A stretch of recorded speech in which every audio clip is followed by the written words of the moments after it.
எனக்கு இன்னைக்கு நம்ம ஜிமினோட எஃப்எஃப்னா my romantic husband with 15 years age gap episode 17 தான் பார்க்க போகிறோம். So he's most imaginary self. Okay வாங்க நம்ம வீடியோக்குள்ளே போடலாம். லாஸ்ட்டாக எதில் முடிச்சிருந்தோம் அப்படின்னா, இவனுக்காகவே இன்றைக்கி நீங்கள் புடவை வேறு கட்டிட்டு வந்திருக்கீங்க. அது அவனுக்கு இப்போது வசதியாக போன மாதிரி. அவன் ஆழ்ந்த முத்தத்தில் இருக்கும்போது உங்களால் ஒரு கட்டத்துக்கு மேலே அவனோட முத்தத்துக்கு ஈடு கொடுக்க முடியாமல் சட்டுன்னு அவன்கிட்ட இருந்து நீங்கள் விலக நீங்கள் நிதானத்துக்கு வந்துட்டீங்க. ஆனால் அவன் நிதானத்துக்கு வரதான் ரொம்ப நேரம் எடுத்துக்கிச்சு. அதே சமயம் இங்கே சுகாதா மாமியார் குடும்பத்தோட அந்த ஹோட்டலில் சாப்பாடு சாப்பிட்டுட்டு இருக்கான். பாக்யாவுக்கு முதல் முறை தன்னோட சுகா இப்படி அழைச்சிட்டு வந்திருக்கான் அப்படின்னு ஒவ்வொரு மணித்துளியும் ரசிச்சுக்கிட்டு இருக்கா. அந்த கழிவனோட அந்த திருட்டு பார்வை அவன் மேலே படியறதையும் அவள் கவனிச்சுக்கிட்டு தான் இருக்கா. ஏன்னோ அது புதுவிதமான கிக்காக இருக்குது. அதை கண்டுக்காமல் இருக்கிறது சுகாவுக்கும் பிடிக்க தான் செய்யுது.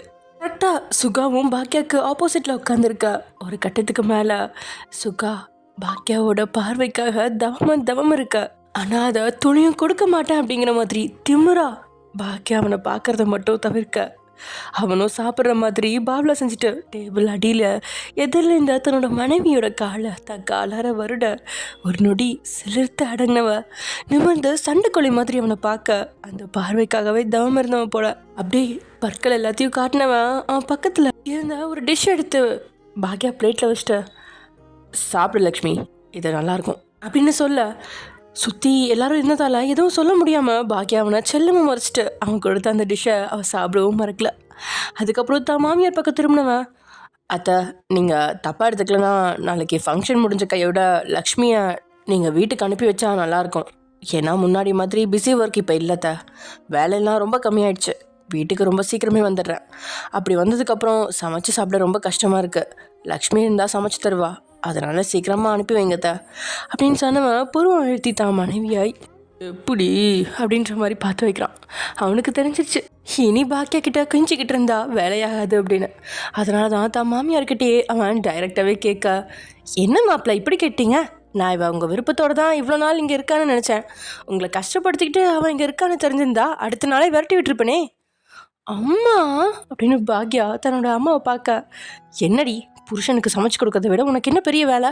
பாவம் மாப்பிள்ள எவ்வளோ கஷ்டப்பட்டுருந்தா இப்படி வந்து கேட்பாரு, எத்தனை நாள் கஷ்டப்பட்டாரோ அப்படின்னு அவங்க பாக்கியாவை திட்டா. இவ்வளோ நாள் உங்கள் மாப்பிள்ள கஷ்டப்படல, நான் தான் கஷ்டப்பட்டேன் அப்படின்னு மனசில் நினச்சவ எதுவும் சொல்ல முடியாத நிலைமையில் இருக்கா. அதே சமயம் இங்கே நீங்கள் விளக்குனதும் தன்னை நிதானத்துக்கு கொண்டு வர முயன்றவனுக்கு அந்த நிதானம் வர்ற மாதிரி தெரியல. ஒரு கிழக்கமான பார்வையோட உங்களை பார்த்து, வயன் ஐ நீட் யூ அப்படின்னு சொல்ல, நீங்களும் சுற்றி முற்றி பார்த்துட்டு பதறி, என்ன ஜிமின் இப்படி கேட்குறீங்க? எதுவும் பேசாத, எனக்கு இப்போ நீ வேணும். ஜிமின் வாங்க வீட்டுக்கு போகலாம். இது என்ன ஹோட்டலில் வச்சு இப்படி? ப்ளீஸ் வயன், ப்ளீஸ் அண்டர்ஸ்டாண்ட் மை ஃபீலிங்ஸ், எனக்கு நீ இப்போ வேணும் அப்படின்னு சொன்னவன் மறுபடியும் உங்களை இழுத்து ஆவேசமாக கிஸ் பண்ண அவன்கிட்டருந்து எப்படி விடுபடுறது அப்படிங்கிறதுலையே நீங்கள் குறியாக இருக்க. ஜிமினோ முத்தத்தோடு நிறுத்தாமல் மொத்தத்தையும் எல்லாம் ஆசை வச்சிட்டான் போல. அதோட முதல் வேலையாக அவன் உங்களோட முந்தானியை சரிய விட நீங்களும் அவனோட கையை பிடிச்சி தடுத்து, வேணா ஜிமின் எனக்கு பிடிக்கல, நம்ம வீட்டுக்கு போகலாம் அப்படின்னு சொல்கிறீங்க. வயன் அப்படின்னவன் உங்களை இழுத்து உங்களோட கழுத்து வளைவில் தான் முத்தத்தை பதிச்சு உங்களோட வாசனையை தன் ஆசையில் ஏற்றினபடியே, எந்த வீட்டுக்கு நீ போக சொல்கிற? உங்கள் வீட்டுக்கு போக முடியுமா இல்லை எங்கள் வீட்டுக்கு தான் போக முடியுமா? ப்ளீஸ் வயன், வேறு வழி இல்லாமல் தான் இங்கே ரூம் புக் பண்ணேன் அப்படின்னு ஜிமின் சொல்ல, மிஞ்சி போனால் இன்னும் ஒரு 2 நாள் தான் ஜிமின், அதுக்கு எதுக்கு இப்படிலாம் பண்ணி? எனக்கு பிடிக்கல, ஒரு மாதிரியாக இருக்கு. என்னடி பிடிக்கல அப்படின்னு அவனுக்கு உங்களை விட்டு விலகிற எண்ணம் துளியும் இல்லாமல் உங்களோட வெற்றிடைய தான் 2 கைகளால் வளைச்சு உங்களை தன்னோட இறுக்கி உங்களோட கண்களை ஒரு வித போதையோடு பார்க்க, ஆனால் உங்களோட கண்களில் அதுக்கான பிரதிபலிப்பு துளி கூட இல்லை. உண்மையில் உங்களுக்கு ஏனோ அந்த மாதிரி பொண்ணு மாதிரி தான் இப்போ உங்களுக்கு தோணுது. என்னை விடுங்க. ஏண்டி அப்படின்ற ஜிமினோட கிறக்கமான வார்த்தையை உங்களால் சகிச்சிக்கவே முடியல. அப்படியே ஆவேசமாக அவனை உங்ககிட்ட இருந்து தள்ளினா நீங்கள் உங்களோட முந்தானை எடுத்து மேலே போட்டு அங்கேருந்து பாத்ரூம்குள்ளே நுழைஞ்சிக்கிட்டீங்க. பாத்ரூம்குள்ளே நுழைஞ்ச உங்களோட கண்களில் இருந்து கண்ணீர் தான் வந்துக்கிட்டு இருக்கு. என்னால் சில விஷயத்த ஏற்றுக்கவே முடிய மாட்டேங்குது. இதில் நான் தப்பாக இருக்கேனா இல்லை அவர் தப்பாக இருக்காரான்னு எனக்கு புரியலை. நகைக்கடையில் கோவமாக இருந்தார், இப்போ என்னென்னா ஹோட்டலில் திடீர்னு ரூம் புக் பண்ணி இப்படி வந்து நடந்துக்கிறாரு, என்னால் அவர் புரிஞ்சுக்கவே முடியல அப்படின்னு நீங்கள் கண்ணீர் விட்டு அழுதுட்ருக்கீங்க. அவனோட தேவையை தீர்த்து வைக்க முடியலையே அப்படிங்கிற கவலை வேற. ஒயன், நீ பண்ணுறது தப்பு. 1000 தான் இருந்தாலும் அவன் உன்னோட புருஷன். உன்னோட நினைப்பு தப்பு. இப்போ 2 பேரும் ஹனிமூன் போகிறீங்க, அப்போ ஹோட்டலில் தானே ரூம் போடுறீங்க. அது மாதிரி ஏன் உன்னால் இதை எடுத்துக்க முடியல? அதுவும் இதுவும் எப்படி ஒன்றாகும்? அது தங்குறதுக்காக இடம் போடுறது. ஆனால் இது அதுக்காக மட்டும் இங்கே வந்த மாதிரி இருக்குது. இல்லை, ஜிமின் கிட்ட ஏதோ தப்பு தெரியுது. ஒரு பொண்டாட்டி பிரிஞ்சிருக்கிற புருஷன் இப்படி நடந்துக்கிறதுல தப்பாக எனக்கு எதுவும் தெரியலையே. இல்லை, என்னோட ஜிமின் இது கிடையாது. என் முகத்தை பார்த்து எனக்கு பிடிக்கலன்னா அவர் விலகி இருப்பார். நான் அவ்வளோ சொல்லியும் அவர் என்னை விட்டு விலகாததை பார்க்கும்போது எனக்கே அதிர்ச்சியாக தான் இருக்குது. ஒயன், எது எப்படியோ அவன் ஆசையை தீர்த்து வைக்கிறது உன் கடமை தானே.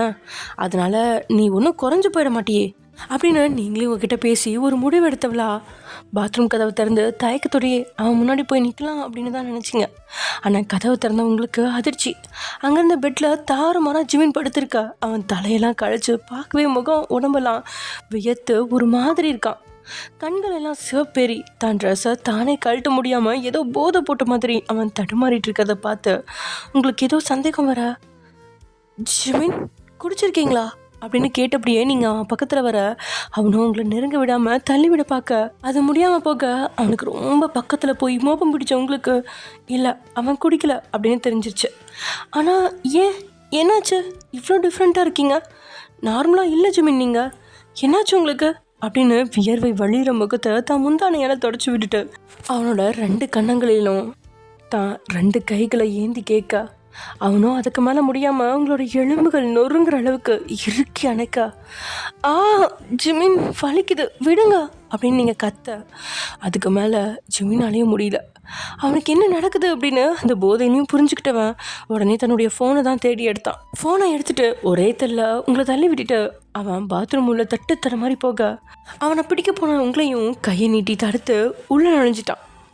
இவன் உள்ளே போகவும் இங்கே கதவு தட்டுற சத்தம் கேட்க, யாரா இருக்கும் அப்படின்னு யோசிச்சபடியே நீங்கள் கதவை திறக்க போக பாத்ரூம்குள்ளே அப்போதான் நுழைஞ்சவன், ஒயன் கதவை திறக்காதா அப்படின்னு சொல்கிறதுக்காக அவன் வெளியே வர்றதுக்குள்ளே நீங்கள் கதவை திறந்துட்டீங்க.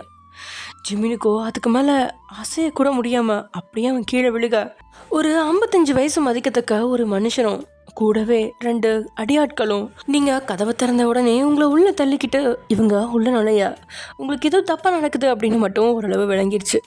உள்ளே வந்த அந்த 55 வயசு ஆள் ரூமே அதிர்றபடி ஜிமினை பார்த்து சிரிக்க, ஜிமினோட கண்கள்லையோ அனல் பறக்குது. ஆனால் எதுவும் செய்ய முடியாத நிலையில் அவனுக்குள்ளே போன மருந்து வேலையை காட்டிகிட்டு இருக்கா. அதே சிரிப்போட திரும்பி உங்களை உச்சி முதல் உள்ளங்கால் வரைக்கும் அவனோட அருவருப்பான பார்வை தீண்டி, இதுதான் உன்னோட பொது பொண்டாட்டியா?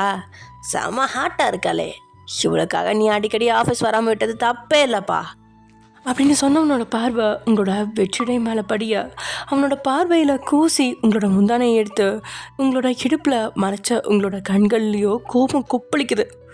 டேய் பசங்களா, குட்டி மறலுதுடா, அப்படியே அந்த அழகிய அள்ளேக்க தூக்கிட்டு வந்து என் மடியில் உட்கார வைங்கடா அப்படின்னு சொன்னபடியே அங்கேருந்த பெட்டில் சாய்மானமாக உட்காந்து அந்த கிழமை அவங்களுக்கு கட்டளையிட, அந்த அடியாட்களோ அடுத்த நொடி உங்களோட பக்கத்தில் வர உங்களுக்கோ அடுத்து என்ன செய்யறது ஏது செய்யறது அப்படின்னு புரியல. கை கால்கள் எல்லாமே உதறல் எடுக்க ஆரம்பிச்சிருச்சு. அத்தனை கோபம் வந்தாலும் அதை வெளிக்காட்ட முடியாமல் நீங்கள் அந்த நிலையை எப்படி சமாளிக்கிறது அப்படின்னு தெரியாமல் மிரண்டு நிற்க, அதை விட ஜிமினோட நிலை கவலைக்கிடமாக இருக்குது. அவனோட கை கால்களை கூட அசைக்க முடியாத அளவில் அந்த மருந்து வேலையை காட்டிகிட்டு இருக்க, அவன் நெஞ்சமும் பதறி துடிச்சு கதறிட்டு இருக்கு. உங்கள் பக்கத்தில் வந்த அந்த 2 தடிமாடுகளை பார்த்த நீங்களோ திக்கி திணறி தடுமாறி, நீங்கள் எல்லாம் யார், எதுக்கு இங்கே வந்திருக்கீங்க அப்படின்னு கேட்டதும் அந்த கிழமை வெக்கமே இல்லாமல் கெக்க பக்கன்னு அந்த ரூமே அதிர்றபடி சிரிச்சவன், பாவம் பாப்பாவுக்கு நம்ம யாருன்னு தெரியல, இன்னும் கொஞ்சம் நேரத்தில் எல்லாமே முடிய போகுது, எங்களை பற்றி நீ தெரிஞ்சுக்காமல் இருக்கிறது அவ்வளோ நல்லாவா இருக்கும், சொல்கிறேன் தெரிஞ்சுக்கோ அப்படின்னு சொல்கிறான். டி கிழவா, உண்மையாகவே உனக்கு நான் பொண்ணு தாண்டா, பொண்ணு மாதிரி இருக்கு, என்கிட்ட எவ்வளோ கேவலமாக நடந்துகிட்ருக்கான், வயன் கண்டிப்பாக அவனை சும்மா விடாத அப்படின்னு உங்களோட மனசுக்குள்ளே சுழிச்சிட்ருக்கீங்க. சொல்கிறேன் கேட்டுக்கோ, கடந்த 35 வருஷமாக எங்கள் இண்டஸ்ட்ரீஸ் தான் தமிழ்நாட்டிலே நம்பர் 1 இருந்துச்சு, இனிமேலும் நாங்கள் வைக்கிறது தான் சட்டம் அப்படின்னு இருக்கிற நிலமையில உன் புருஷன் இந்த இண்டஸ்ட்ரீஸ்க்கு வந்த 2 வருஷத்துலேயே எங்களை 2வது இடத்துக்கு தள்ளினா நீயே சொல்லு, எப்படி எங்களால் அதை ஏற்றுக்க முடியும்? 35 வருஷம் 1 வருஷம் 2 வருஷம் இல்லை, 35 வருஷமாக கொஞ்சம் கொஞ்சமாக நான் செதுக்குன கோட்டையை இப்போ வந்த பச்சா இவன் கோட்டையை அடித்து தரமாட்டமாக்க நினச்சா நாங்கள் விட்டுருவோமா? முதல் இடத்துல இருந்த எங்களுக்கு அது எவ்வளோ பெரிய அடி. நானும் அதோ அங்கே படுத்திருக்கானே உன் புருஷன், அவன்கிட்ட மிரட்டாத குறையா சொல்லி பார்த்துட்டேன். ஆளை வச்சும் அடித்து பார்த்துட்டேன். பயபுள்ள எல்லாத்துலேயும் கில்லாடியா இருக்கான். எல்லாம் ரத்தம் இல்லை, எங்கள் பேச்சை கேட்காம தனியாக ஆடிக்கிட்டு இருந்தான். இப்படிப்பட்டவனை நேரம் 10 அடிக்கணும்னு நாங்களும் வெயிட் பண்ணிகிட்டு இருந்தோம். எப்பவுமே பிஸ்னஸே கட்டி அழுவுருவேன். கொஞ்ச நாளாக ஆஃபீஸ்க்கு ஒழுங்காக வர்றது இல்லைன்னு நியூஸ் கிடச்சிது. அதுக்கப்புறம் தான் ஜிமினை டீப்பாக வாட்ச் பண்ண ஆரம்பித்தோம். அப்போ தான் தெரிஞ்சது அவன் உன் கூட சுற்றிட்டு இருக்கிறது. என்னடா பொண்ணுங்க பக்கமே போகாதவன் ஒரு பொண்ணு பின்னாடி சுற்றிட்டு இருக்கானா அப்படின்னு எங்களுக்கு ஆச்சரியமாக தான் இருந்துச்சு. கடைசியில் பார்த்தா நீ அவன் பொண்டாட்டிங்கிறது 2 நாளைக்கு முன்னாடி தான் எனக்கு தெரியும். இவனோட வீக்னஸ் நீ தான்னு எங்களுக்கு நல்லா தெரிஞ்சிருச்சு. நீ எப்போ தனியாக வருவ அப்போ உன்னை அட்டாக் பண்ணலான்னு தான் பார்த்தோம். ஆனால் அது ஓல்டு ஸ்டைலாக இருக்கும். அதுவும் இல்லாமல் இவனுக்கு பயந்து உன்னை தூக்குன மாதிரி இருக்கக்கூடாது. இவன் கண்ணு முன்னாடியே எல்லாமே நடக்கணும் அப்படின்னு ஆசைப்பட்டேன். கொஞ்சம் நெஞ்ச குடைச்சல் கொடுக்கலாம் உன் புருஷன். என் தலை மேலே ஏறி ஆடணும். எல்லாத்துக்கும் திருப்பி கொடுக்க வேணாம். உன்கிட்ட சொல்கிறதுக்கு என்ன, என் பொண்டாட்டியே என்னை விட்டு போயிட்டேன்னா பார்த்துக்கோ. ஏன் அந்தளவு ப்ரெஷர் எனக்குள்ளே ஏற்றி எங்கள் வீட்டில் உள்ள எல்லாரையும் என்னை வெறுக்க வச்சிட்டான். என் பொண்டாட்டி பிள்ளைங்கெல்லாம் இப்போ தனியாக இருக்கிறாங்க. நான் மட்டும் என் பொண்டாட்டி பிள்ளைங்க இல்லாமல் இங்கே கஷ்டப்படணும். இவன் மட்டும் அவன் பொண்டாட்டி கூட ஜாலியாக இருப்பானா? இன்றைக்கி காலையில் இன்ஃபார்மர் நீங்கள் நகைக்கடையில் இருக்கிறது சொன்னதுமே எனக்கு ஒரு ஐடியா. உடனே அங்கே இருந்த ஒரு பையனை கரெக்ட் பண்ணி உன் புருஷன் குடிச்ச ஜூஸில் போதை மருந்து கலந்தேன். போதை மருந்துனா நீ நினைக்கிற மாதிரி இல்லை, அது கொஞ்சம் கொஞ்சமாக தான் வேலையை காட்டும். முதல் 1/2 மணி நேரம் அமைதியாக தான் இருப்பான். ஆனால் அதுக்கப்புறம் அவனுக்குள்ள ஆசை அதிகமாக இருக்கும். அதுக்கப்புறம் அதுவே அதிகமாகி அவனோட ஒவ்வொரு உறுப்பையும் அசையாமல் இதோ இப்படி கிடக்குறானே இப்படி தான் ஆக்கும். கவலைப்படாத, இன்னும் 5 மணி நேரத்துக்கு அவன் அப்படியே தான் இருப்பான். அத்தனை பவர்ஃபுல்லான மருந்து ₹1,00,000 செலவு பண்ணி வாங்கினேன் இவனுக்காகவே. நான் நினச்ச மாதிரி நான் வச்ச ஆள் ஜூஸ் கொடுத்துட்டான், உன் புருஷன் குடித்தான். ஆனால் நான் எதிர்பார்க்கல இப்படி ஒரு ரூமில் வந்து தனியாக சிக்குவீங்கன்னு. நான் ஆள் வச்சு கடத்தணும்னு ஆளெல்லாம் ஏற்பாடு பண்ணி தான் வச்சுருந்தேன். ஆனால் என்னோட கணிப்பு தப்பாக போக ஜிமினே ஒரு ஹோட்டல் ரூமுக்குள்ளே தான் போகிறான்னு சொன்னதும் எனக்கு சந்தோஷம்தான். அதனால தான் அப்படியே நானே கிளம்பி இங்கே வந்துட்டேன். போதுமா விளக்கம்? இப்போ உனக்கு புரிஞ்சிருக்குமே பாப்பா இந்த பிஸ்னஸ்மேன் சேரனை பற்றி அப்படின்னு சொன்னதும், புருக்கி நாயே, உனக்கு திறமை இல்லாமல் என் புருஷன் கூட போட்டி போட முடியாமல் தோற்று போயிட்ட. இதுக்கு என் புருஷன் என்ன பண்ணுவான்? இந்த கருமத்தை என்னமோ இவன் வாழ்க்கை சரித்திர மாதிரிலாம் சொல்லிட்டு இருக்கான் அப்படின்னு நீங்கள் மனசில் நினச்சிட்டு இருக்கீங்க. என்ன பாப்பா அங்கேயே நின்னா எப்படி? அவனுங்க உன்னை தொடக்கூடாதுன்னு பார்க்குறேன். ஆனால் அவனுங்க தான் உன்னை தொட்டு தூக்கி என் மடியில் உட்கார வைக்கணும்னு நினைக்கிறியா என்ன? வா வா வந்து உட்காரு அப்படின்னு உல்லாசமாக அந்த கிழமை சொல்ல, கிழட்டு நாயே அப்படின்னு பல்ல கடிச்ச நீங்கள் பக்கத்தில் இருந்த அந்த 2 தடிமாடுகளை பார்த்து, அண்ணா என்னை பார்த்தா உங்களுக்கு தங்கச்சி மாதிரி தெரியல. அண்ணா நீங்கள் சொல்லுங்கள், உங்களுக்கு ஒரு தங்கச்சி இருந்தால் இப்படி தான் அந்த ஆள்கிட்ட கொண்டு போய் விடுவீங்களா? பார்க்கவே எவ்வளோ கொடூரமாக இருக்கான். உங்கள் தங்கச்சியாக நினச்சி என்னை எப்படியாவது காப்பாற்றுங்கண்ணா அப்படின்னு நீங்கள் சொல்லிட்டு இருக்க மறுபடியும் இடின்னு ஒரு சிரிப்பு. வேற யாரு? அந்த கிழட்டு பரதேசி தான். பாப்பா இது சரிப்பட்டு வராது போல, டேய் நீங்களே தூக்கிட்டு வாங்கடா அப்படின்னு அந்த கிழமை சொன்ன அடுத்த நிமிஷம் 2 பேரும் உங்கள் பக்கத்தில் நெருங்கி வர உடனே நீங்கள் வேணாம் வேணாம் நீங்கள் தூக்காதீங்க நானே வரேன். சரி விடுங்கடா அப்படின்னு அந்த கிழவனும் உங்களோட இளம அழகை கண்டு வெறி பிடிச்ச மாதிரி சொல்ல, தன்னுடைய வெள்ளை ஜிப்பா பளபளக்க உட்காந்துருந்த அந்த கிழட்டு நாயை பார்த்து மெதுவாக அடி எடுத்து வச்சு அந்த கிழமை இருக்கிற பக்கத்தில் போன உங்களை கண்கள் மங்க பார்த்துட்டு இருந்த ஜிமினுக்கோ கண்கள்லேருந்து கண்ணீர் நிற்கவே இல்லை. அவன் எவ்வளோ முயன்றும் அவனோட கை கால்களை அசைக்க முடியல. தனக்கு இப்படி ஒரு நிலைமையை அந்த கடவுள் கொடுத்ததுக்கு தன்னை கொண்டிருக்கலாம் அப்படின்னு நினச்சவன், கடவுளே என்னோட ஒயனுக்கு எதுவும் ஆகிடக்கூடாது, என்னால் எதுவுமே பண்ண முடியாத நிலைமையை நான் வெறுக்கிறேன், நீ தான் இனிமேல் ஏதாவது பண்ணணும், உன்னால் முடியும், ப்ளீஸ் என்னோட ஒயனை எப்படியாவது காப்பாற்றிடு, எனக்கு என்ன வேணாலும் ஆகட்டும், என் ஒயன் பத்திரமா இருக்கணும் அப்படின்னு கண்களை மூடி கடவுள்கிட்ட ஜிமின் வேண்டிகிட்டு இருக்கும்பொழுது, அம்மா ஐயோ அப்படின்னு அலறல் சத்தம். நீங்கள் கத்துவீங்க அப்படின்னு பார்த்தா கிழவனோட சத்தம். என்ன அப்படின்னு ஜிமின் கண் வழிச்சு பார்க்க கிழவன் கையிலையோ நரம்பு அருந்து ரத்தம் பொலபலன்னு கொட்டிகிட்டு இருக்க, நீங்களும் இப்போது கத்தி பேனாவை இப்போது கிழவனோட கழுத்தில் அழுத்தி பிடிச்சிருக்கீங்க. உங்களை அப்படி பார்க்க ஜிமினுக்கு நீங்கள் சண்டை ராணி மாதிரி முகத்தில் கோபம் கொப்பளிக்க அனல் கக்கிற பார்வையாலேயே அவங்கள சுட்டுட்டு இருக்கிற மாதிரி இருக்கு. நொடியில் நடந்துட்ட நிகழ்வில் அந்த அடியாட்கள் 2 பேருமே மிரண்டு நிற்க கிழவனும் பதறி, ஐயோ இவ்வளோ ரத்தம் போகுதே, டேய் என்னை காப்பாத்துக்கடா அப்படின்னு அவங்கள கூப்பிட, டேய் தட்டி மாடுங்களா, பக்கத்தில் வந்தீங்க இவன் கழுத்தை அறுத்து போட்டுருவேன் அப்படின்னு சொன்னதும் கிழவனுக்கோ பகீர்னு ஆயிடுச்சு. பின்ன உங்களை சின்ன பொண்ணு நினச்சி இல்லையா இவ்வளோ நேரமும் அவன் பேசிகிட்டு இருந்தது. ஆனால் நீங்கள் அவன் கதை சொல்ல ஆரம்பிக்கும் போதே சுற்றி முற்றி ஏதாவது இருக்கா அப்படின்னு கண்களால் துளாவிட்டு இருந்தீங்க. அப்போ தான் பக்கத்தில் உங்களோட காலேஜ் பேக் இருக்க அந்த பேக்கோட சைடில் கிஃப்டாக கொடுத்த அந்த பென் இருந்துச்சு.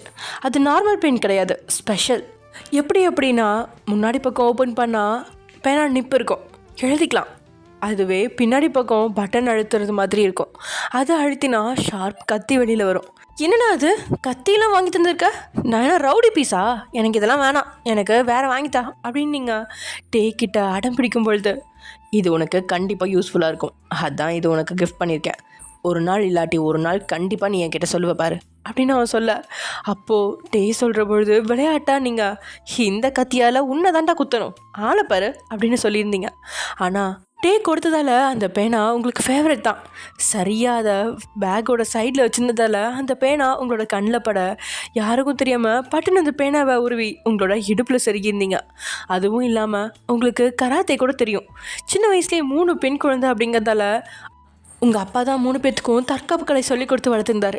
ஆனாலும் உங்களுக்கு அந்த 2 தடியான்களை பார்த்து இவனுங்கக்கிட்ட நம்ம கராத்தையெல்லாம் செல்லுபடியாகுமா அப்படின்ற பயம் உள்ளுக்குள்ளே இருக்க, முதல்ல இவனுங்களை அட்டாக் பண்ணால் பெருசு உஷாராயிடும், அதனால பெருசுக்கிட்ட வேலையை காட்டினா தான் இவனுங்க அடங்கி போவானுங்க அப்படின்னு ஸ்மார்ட்டாக மூவ் செய்ய நினச்சிங்க.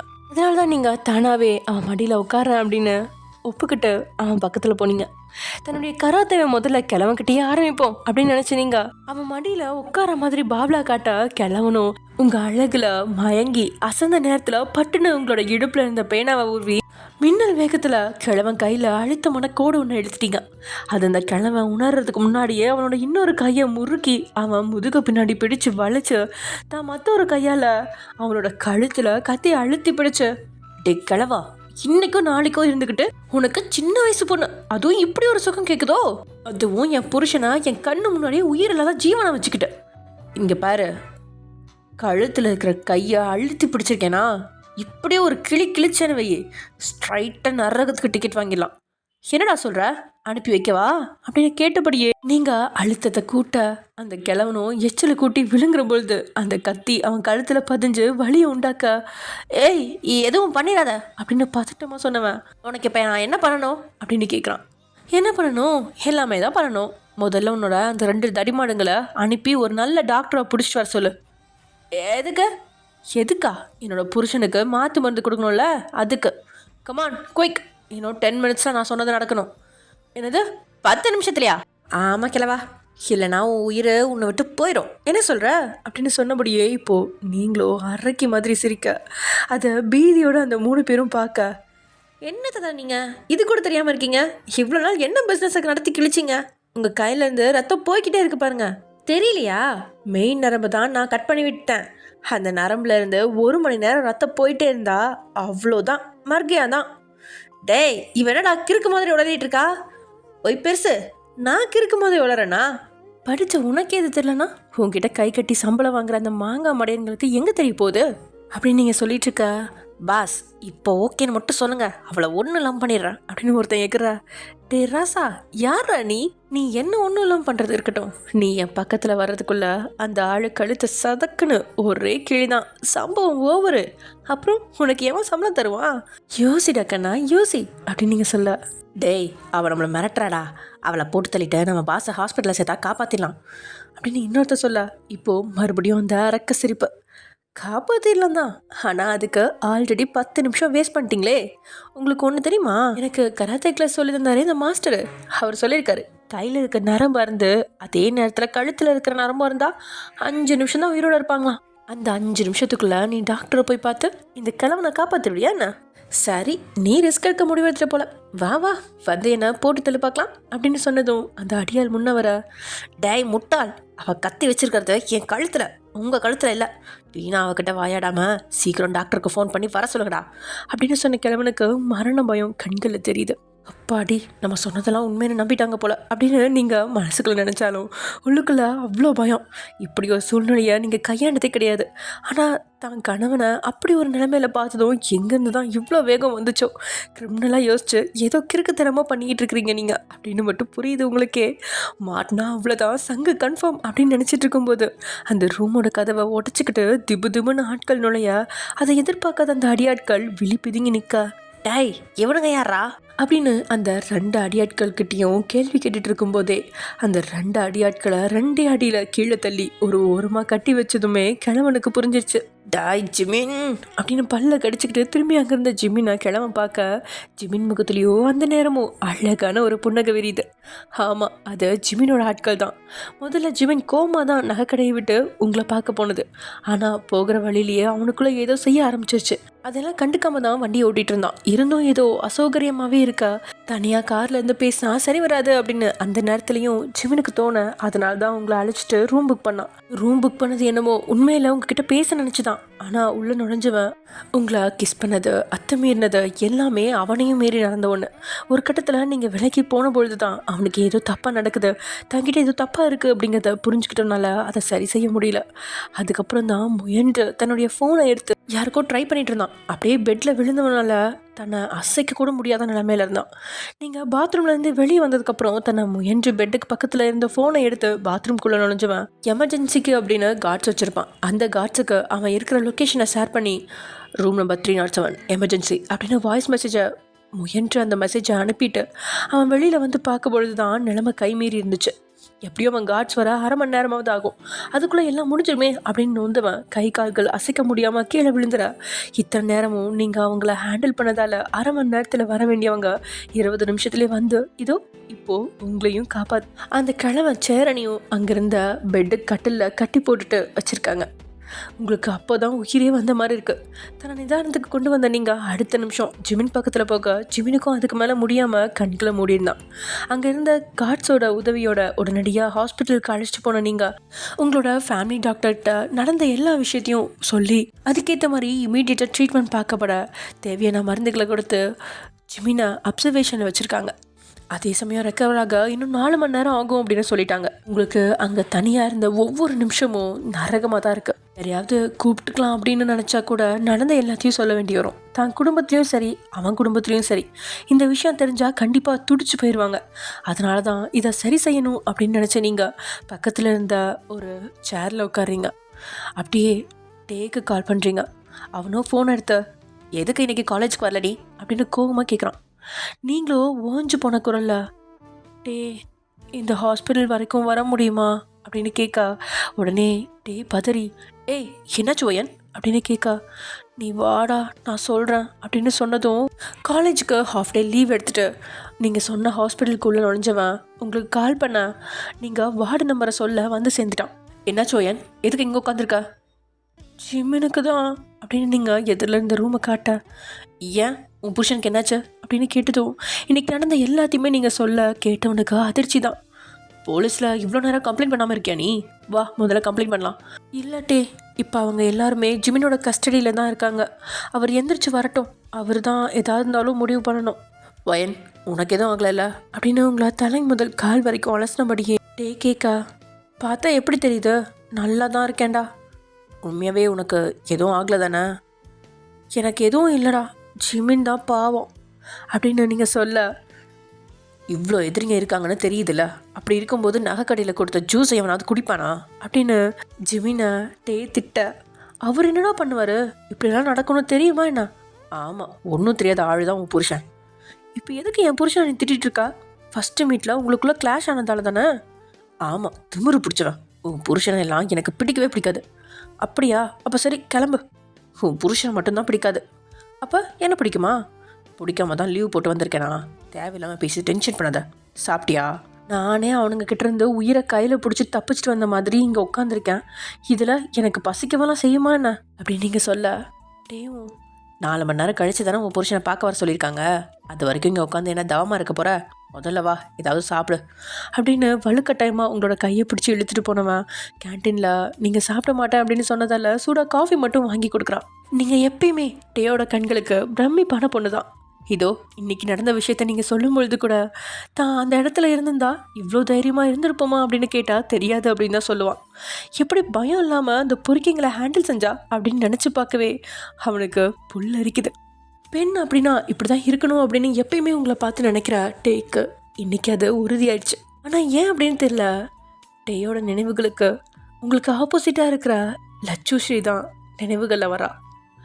பொண்ணுனா இப்படி இருக்கணும், அந்த பயந்தங்குழியெல்லாம் எப்படி இந்த சமுதாயத்தை ஃபேஸ் பண்ணி முன்னேற போகுதோ அப்படின்னு மனசுக்குள்ளே திட்டினவன் அப்புறம் தன்னோட தோழி முகம் வாடி இருக்கிறத பார்த்து கடைசியில் நான் கொடுத்த பேனை தான் உன்னை காப்பாற்றிருக்கு அப்படின்னு அவன் திமிரா சொன்னதும், பேனாவை கொடுத்தா மட்டும் போதுமா, அது அந்த நேரத்தில் எடுத்துகிட்டு போனது நான் தான், அதை யூஸ் பண்ணதும் நான் தான், அப்போ கிரெடிட் ஃபுல்லாக எனக்கு தான் அப்படின்னு நீங்கள் கெத்தாக சொல்கிறீங்க. அதை நான் கொடுத்துருந்தா தானே நீ எடுத்துகிட்டு போவ அப்படின்னு டேக்கேக்கா. புடா லூஸு, நான் அதை வீட்டில் விட்டுட்டு வந்திருந்தா. சரி சரி, எது எப்படியோ தப்பிச்சிட்டல்ல கடவுள் புண்ணியத்தில் அப்படின்னு உங்களை அப்படி இப்படின்னு பேசி நார்மல் நிலைக்கு வர வச்சவன் மறுபடியும் அந்த ஆப்ரேஷன் வார்டுக்கு வெளியே 2 பேரும் வந்து உட்கார அடுத்த 1 மணி நேரத்தில் ஜிமின் கண் திறந்துட்டான். நீங்கள் இப்போ போய் பார்க்கலாம் அப்படின்னு ஒரு நர்ஸ் வந்து சொல்ல வேகமாக எழுந்த நீங்கள் டேயும் கூப்பிட்டா. இல்லை நான் வரல, நீ மட்டும் போயிட்டு வா அப்படின்னு சொல்ல நீங்களும் அவனை முறைக்கா. உன் புருஷனை கண்டாலே எனக்கு பிடிக்காது, தேவையில்லாத சீன் தான் க்ரியேட் ஆகும், போ நீ போய் பேசு அப்படின்னு சொல்லிடுறான். டே சரின்னு உள்ளே போன நீங்கள் அப்போ தான் கண்களை மெழுச திறந்தபடி கையில் ட்ரிப்ஸ் போட்டிருந்த ஜிமினை பார்த்து வேகமாக பக்கத்தில் போய் ஜிமின் ஆர் யூ ஓகே அப்படின்னு கேட்குறீங்க. அவனும் கண்களை மூடி திறந்து நல்லா இருக்கேன் அப்படின்னு சொன்னதும் ஒரே நாளில் தான் கணவன் இழைச்சி துரும்பானது மாதிரி உங்களுக்கு ஒரு மாயை. அவன் முகமே கருத்து ஏதோ மாதிரி ஆன மாதிரி இருக்கு. இல்லைனா மட்டும் உன் புருஷன் வெள்ளையா இருப்பானா என்ன அப்படின்னு உங்களோட மனசாட்சி வேறு தேவையில்லாமல் நுழைய அதை தட்டி அனுப்பி வச்ச நீங்கள், ஏய் என் புருஷன் வெள்ளை தாண்டி, அதுவும் பால் வெள்ளை, உனக்கு தான் அவன் அப்படி தெரியறான் அப்படின்னு நீங்கள் உங்கள் மனசாட்சிக்கு ஒரு பதிலையும் சொல்லி அனுப்பி வைக்கிறீங்க. அந்த ட்ரிப்ஸ் மாட்டாத இன்னொரு கையை தன்னுடைய 2 கைகளால் பிடிச்சிக்கிட்டு ஜிமினை பார்க்க ஜிமின்கிட்டயோ ஆழ்ந்த அமைதி. அவன் உங்களை நிமிர்ந்து பார்க்கவே இல்லை. ஜிமினுக்கு அவ்வளோ குற்றம் உணர்ச்சி, அது உங்களுக்கும் புரிய தான் செய்யுது. தன் கைகளில் வச்சுருந்த அவனோட கையை இழுத்து தன் கன்னத்தில் வச்சு நீங்கள், என்னாச்சு ஜிமின், ஏன் ஒரு மாதிரி இருக்கீங்க அப்படின்னு நீங்கள் கேட்க அதுக்கு மேலே அவனால் கண்ணீரை கட்டுப்படுத்தவே முடியல. உங்களை பார்த்து அவனோட சிவந்த விழிகளில் இருந்த கண்ணீர் ஊற்றா கொட்ட, சாரி ஒயன் அப்படின்னு அவன் சொன்னதும் நீங்கள் அந்த இடத்துல உடஞ்சே போயிட்டீங்க. ஆனால் வேகமாக அந்த கண்ணீர் அவனோட கண்ணை விட்டு கீழே இறங்காத மாதிரி நீங்கள் 2 கைகளெல்லாம் அதை தொடச்சி விட்டுட்டு, எதுக்கு நீங்கள் இப்போ சாரி கேட்குறீங்க, நான் தான் சாரி கேட்கணும், தேவையில்லாமல் உங்களை டென்ஷன் பண்ணுறேன்ல அப்படின்னு நீங்கள் சொல்ல அவனும் இல்லை அப்படிங்கிற மாதிரி 2 பக்கமும் தலையாட்டி கிட்டவா அப்படின்னு கூப்பிட என்ன அப்படிங்கிற மாதிரி நீங்கள் அவன் பக்கத்தில் போக, இன்னுவா இன்னுமா அப்படின்னு நீங்கள் அவனை நல்லா நெருங்கி என்ன ஜிமின் அப்படின்னு கேட்க, இன்னும் பக்கத்தில் வாடி. டேய் இதுக்கு மேலே பக்கத்தில் வரணும்னா உன் பக்கத்தில் தானே வந்து படுக்கணும். வந்து படுவா. ஏன்னா வா ஒயன். ஜிமின் இது ஹாஸ்பிட்டல்னு எனக்கு தெரியும், நீ வா. இந்த நிலைமையும் சாருக்கு ரொமான்ஸ் கேட்குதா, என்னை பார்த்தா ரொமான்ஸ் பண்ணுற மாதிரியா இருக்கு. அப்புறம் என்ன ஜிமின், ப்ளீஸ் ஒயன் ப்ளீஸ் இன்னும் கிட்ட வா. என்ன ஜிமின் என்ன உங்களுக்கு அப்படின்னு கதவு பக்கம் எட்டி பார்த்துட்டு அப்படியே ஜிமின் பக்கத்தில் வந்து படுக்க அவனும் ட்ரிப்ஸ் ஆஃப் பண்ணிவிட்டு அவன் கையில் இருந்த அந்த ஊசியை கழட்டிட்டு உங்கள் பக்கமாக திரும்ப, ஜிமின் என்ன பண்ணுறீங்க, எதுக்கு இப்போ கழட்டினீங்க அப்படின்னு உங்களோட அந்த உதட்டு மேலே விரல வச்சவன் உங்களோட முகத்தை பக்கத்தில் பார்த்து உங்களோட நெத்தியை தொட்டுக்கிட்டு இருந்த அந்த குட்டி முடியா தான் விரல்களால் ஒதுக்கி விட்டு, உண்மையாகவே உனக்கு என் மேலே கோவம் இல்லையா ஒயன், எதுக்கு ஜிமின் நான் கோவப்படணும், இவ்வளோ பெரிய ஆபத்தில் உன்னை கொண்டு போய் விட்டுருக்கேன், உன்னை காப்பாற்ற வேண்டிய நான் அப்படி அசையாமல் கிடக்கிறேன், உனக்கு ஏதாவது ஆயிருந்தா அப்படின்னு சொல்லும் பொழுது அவன் குரல் நடுங்கி ஒழிச்சுது. ஏன் அவனோட கைகள் கூட நடுங்க ஆரம்பிச்சிருந்துச்சு. அதை உணர்ந்த நீங்கள் அவன் கழுத்தை இறுக்கி பிடிச்சு, இதில் உங்கள் தப்பு என்ன இருக்குன்னு நீங்கள் நினைக்கிறீங்க, அந்த பெருசு எல்லாத்தையும் பிளான் பண்ணியிருக்கான், நம்ம வாழ்க்கையை சிதைக்க என்னெல்லாம் செஞ்சால் நம்ம உடைவோன்னு பண்ணியிருக்கான். ஆனால் கடவுள் நம்மளை காப்பாற்றிடாரு ஜிமின், கடவுள் காப்பாற்றல, நீ தான் உன்னை காப்பாற்றிக்கிட்ட. அப்படி சொல்லக்கூடாது, எனக்கு அந்த நேரத்தில் தைரியத்தை கொடுத்து காப்பாற்றினது கடவுள் மட்டும்தான். உனக்கு ஏதாவது ஆகியிருந்தா என்னை என்னாலே மன்னிச்சிருக்க முடியாது ஒயன். அதுதான் எதுவும் ஆகலைல்ல, ஏன் சும்மா அதை பற்றியே பேசிகிட்டு இருக்கீங்க, அமைதியாக படுங்க. இந்த ட்ரிப்ஸ் முடிஞ்சதும் வீட்டுக்கு போகலான்னு நர்ஸ் சொன்னாங்க. ஒயன் அப்படின்னு உருகுனவன் அதுக்கு மேலே காத்திருக்காம உங்களை இறுக்கி அணைக்க அந்த அழைப்பில் கமம் கொஞ்சமே கிடையாது. முழுக்க முழுக்க அந்த அணைப்பு பாதுகாப்பை மட்டும்தான் தருது. நீங்கள் அவன் பக்கத்தில் இருக்கீங்க, நீங்கள் அவனை விட்டு போகலை, இனி அவனை விட்டு நீங்கள் எங்கேயும் போக மாட்டீங்க அப்படிங்கிற பாதுகாப்பு உணர்வு ஜிமினுக்கு முதல் முறையாக. ஜிமினுக்கு மரணம் பயம் அப்படின்னா இதுதான் அப்படின்ற மாதிரி தோணுது. அவனோட வாழ்க்கையில் சந்தித்த முதல் பயம் இதுதான். உங்களுக்கு அவனோட அணைப்பு புரிஞ்சுதான் இருந்துச்சு. அவனோட தோள்களை தட்டி கொடுத்த நீங்கள், எனக்கு ஒன்றும் இல்லை, ரிலாக்ஸ் ஆகுங்க ஜிமின், பாருங்கள் நீங்கள் தான் ஹாஸ்பிட்டலில் படுத்திருக்கீங்க, நான் நல்லா தான் இருக்கேன் அப்படின்னு நீங்கள் சொல்ல, லவ் யூ அயான் அப்படின்னு அவனோட கண்ணீர் உங்களோட முதுகு நினச்சிருந்துச்சு. ஜிமின் அப்படின்னு நீங்கள் அவனை பிரித்து எடுக்க பார்க்க, ப்ளீஸ் ஒயன் இன்னும் கொஞ்சம் நேரம் இப்படியே இரு, என்னால் அதுலேருந்து இன்னும் வெளியே வர முடியலடி.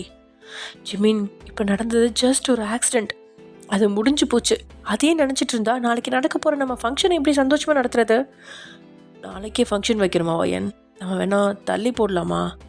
லூஸு மாதிரி பேசாதீங்க, விட்டா ஊருக்கே சொல்லிடுவீங்க போல. இன்னைக்கு நடந்தது 2 வீட்டுக்கும் இதை பற்றி தெரியக்கூடாது, தெரிஞ்சால் பயப்படுவாங்க. எங்கள் வீட்டில் வேறு மாதிரி கூட இது கன்வே ஆகும், அதனால் எதுவும் காட்டாமல் சைலண்ட்டாக இருங்க. முடியாது ஒயன், என்னால் எப்படி எதுவுமே நடக்காத மாதிரி இருக்க முடியும்? எவ்வளோ பெரிய ஆபத்து தெரியுமா? உயிரை விட கற்பு தான் பொண்ணுங்களுக்கு பெருசுன்னு சொல்லுவாங்க. அவன் எவ்வளோ மோசமானவன் தெரியுமா? இது மாதிரி எத்தனை பொண்ணுங்களோட கற்பை சூறையாடிருக்கான் தெரியுமா? அப்படிப்பட்டவன் கையில் உன்னை பார்த்ததும் உலகமே ஒரு நிமிஷம் எனக்கு நடுங்கிடுச்சுடி. அப்படி ஒரு நிலைமையில உன்னை வச்சுட்டு அந்த அடியால் வேற மலை மாடு மாதிரி உன்னை அங்கே பார்த்ததும் எனக்கு அப்படியே கொலையே நடுங்கிடுச்சு. உண்மையாகவே ஒயன், என் ஒயன் அவ்வளோதான், என் ஒயனை நானே அசிங்கப்படுத்திட்டேன் அப்படின்னு. அந்த நிமிஷத்தில் நீ போயிட்ட, உன்னை நான் விட்டுட்டேன், காப்பாற்றாமல் விட்டுட்டேன்னு அப்படின்னு ஜிமின் ஏதோ உணர்ச்சி வசப்பட்டு உளர ஆரம்பிக்க, உடனே அவனோட வாயை மூட, நீங்கள் எவ்வளோ நேரம் இந்த பாட்டையே பாட போகிறீங்க? ஏண்டி எவ்வளோ எமோஷனலாக பேசிகிட்டு இருக்கேன், இது உனக்கு பாட்டு மாதிரி இருக்கா? ஜிமின், எவ்வளோ பெரிய விஷயமா இருந்தாலும் அதை கடந்து வரது தான் செய்யணும். இது கூட உங்களுக்கு தெரிய மாட்டேங்குது. எனக்கு தானே ஆபத்து வர இருந்துச்சு, அந்த ஆபத்து அப்படியே ஓடி போயிடுச்சு, ஓகேவா? இப்போ நம்ம வீட்டுக்கு போகணும். நான் வீட்டுக்கு வரல. எங்கே போக போகிறீங்க? தெரியல.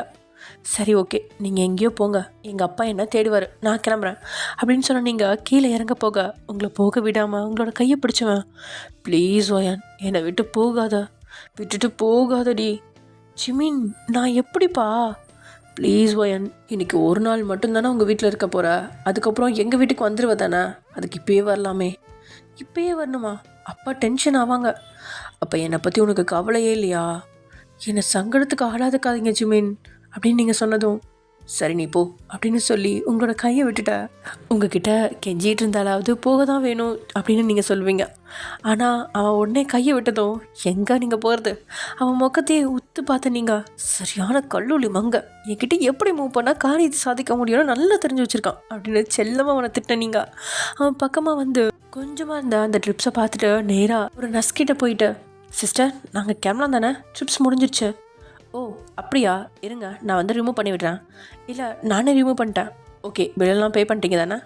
இல்லை பே பண்ணலையா அப்படின்னு அந்த நர்ஸு சந்தேகமாக உங்களை பார்க்க, உங்கள் கூட ஒருத்தர் வந்தார்ல, அவர்கிட்ட நான் பில் கொடுத்தேன் அப்படின்னு சொன்னதும் சரியாக டேக்கிட்ட இருந்து கால் வருது. அவன் எங்கே அப்படின்னு நர்ஸ்கிட்ட கேட்டபடியே ஃபோனை அட்டன் பண்ணி காதில் வச்ச நீங்கள், ஏண்டி உள்ளே போனால் வெளியும் ஒரு ஜீவன் இருக்குன்ற நினப்பு உனக்கு கொஞ்சமாவது இருக்குதா இல்லையா? நீ உள்ளே போய் கிட்டத்தட்ட 1 மணி நேரம் பக்காக்குது, அதான் பார்த்தேன். சரி 2 பேரும் மனசு விட்டு பேசுவீங்கன்னு பில் பே பண்ணிட்டு வந்துட்டேன் அப்படின்னு டே சொன்னதும், நண்பேண்டா அப்படின்னு நீங்கள் சொல்ல, ஒழுங்கா நாளைக்காவது காலேஜ் வந்து சேரு. நாளைக்கா? நெவர். ஏன்? உங்ககிட்ட சொல்லவே இல்லைல்ல, நாளைக்கு எனக்கு தாலி பிரித்து போடுறாங்க, ஸோ நீ கண்டிப்பாக வரணும். சான்ஸே இல்லை ஒயன், இன்றைக்கே பெர்மிஷன் ஆயிடுச்சு, நாளைக்கு வரது கஷ்டம்தான். நான் அப்பா வேணால் சொல்கிறேன், யார் சொன்னாலும் வர முடியாது, போடா. சரி ஓகே, டேக்கர், உங்கள் புருஷனை பார்த்துக்கோ, பாய் அப்படின்னு சொன்னபடியே டே ஃபோனை வைக்க உங்களோட முகத்தில் ஒரு மென்னகை. ஓகே ஃப்ரெண்ட்ஸ், தொடர்ந்து எபிசோட் முடிச்சுக்கலாம். நெக்ஸ்ட் எபிசோட் நடக்க போகுது அப்படிங்கிறத நெக்ஸ்ட் எபிசோடில் பார்க்கலாம். Okay bye.